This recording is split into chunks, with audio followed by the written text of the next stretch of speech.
C'est l'élu. Monsieur Nietzsche n'est pas sorti de l'Assemblée. Quand on dit que le siège est irrévocable, tant que Monsieur Nietzsche est vivant, il conduira son mandat de député jusqu'à la fin, quel que soit le parti. Dernière question qui revient. Dernière question qui revient. Le même député ou le même conseiller municipal peut rejoindre plusieurs partis politiques à la fois. En cours de mandat? Non, je veux dire, il peut démissionner de son parti initial. Oui. Et s'arranger pour apporter le droit d'investir à plusieurs partis politiques. Non.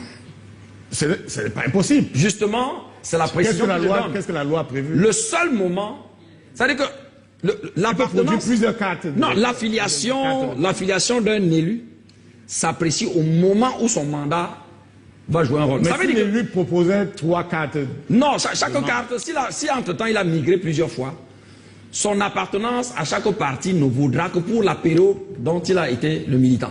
Ça veut dire que s'il a eu un mandat, par exemple, de 2020 à 2025, de 2020 à 2021, il est au RDPC. Sa carte de militant du RDPC ne vaudra que pendant... C'est-à-dire que s'il y a un avantage que le RDPC peut tirer de son mandat, le RDPC ne peut se prévoir là que si il a été son militant de 2020 à 2021.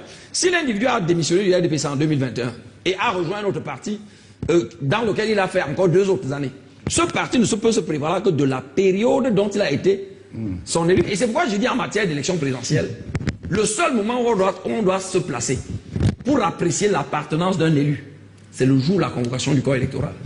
Donc c'est pourquoi je dis, les députés qui sont aujourd'hui au RDPC, s'ils rejoignaient le MRC demain, ce sont des députés du MRC, confortant par là le pouvoir du MRC. Sauf qu'entre la date de la convocation, la date de publication du décret, s'il vous plaît, cher professeur, à partir de la date de la publication du décret convoquant le corps électoral et la date de la clôture des réceptions de candidatures, il y a 10 jours. En 10 jours, on peut changer 10 partis. Enfin, bien sûr. Alors, oui. Pardon, permettez-moi. Vous voyez donc la question que vous lui posez tout à l'heure sur la possibilité, la capacité d'un élu de transférer autant d'éligibilité cause inéluctablement un problème au sein de nos assemblées, un désordre institutionnel.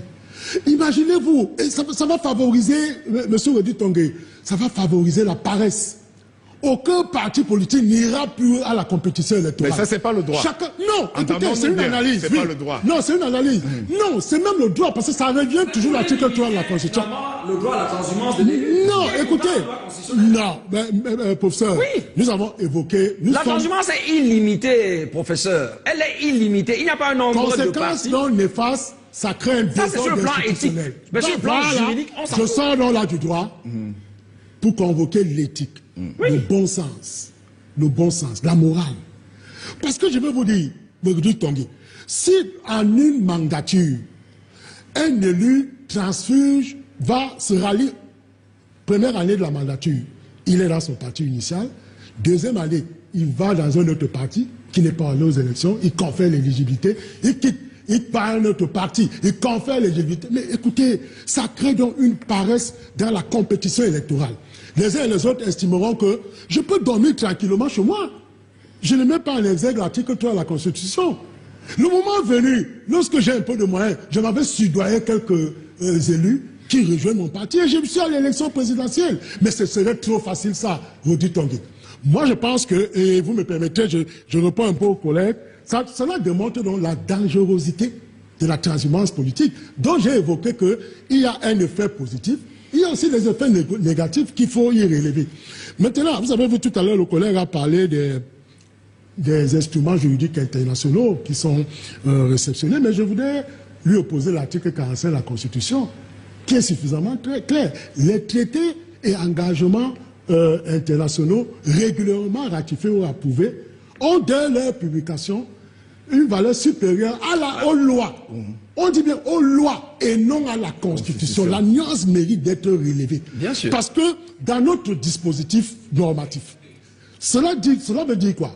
Cela veut dire que s'il y a une disposition internationale qui contient des éléments contraires à notre Constitution, c'est notre Constitution qui s'applique.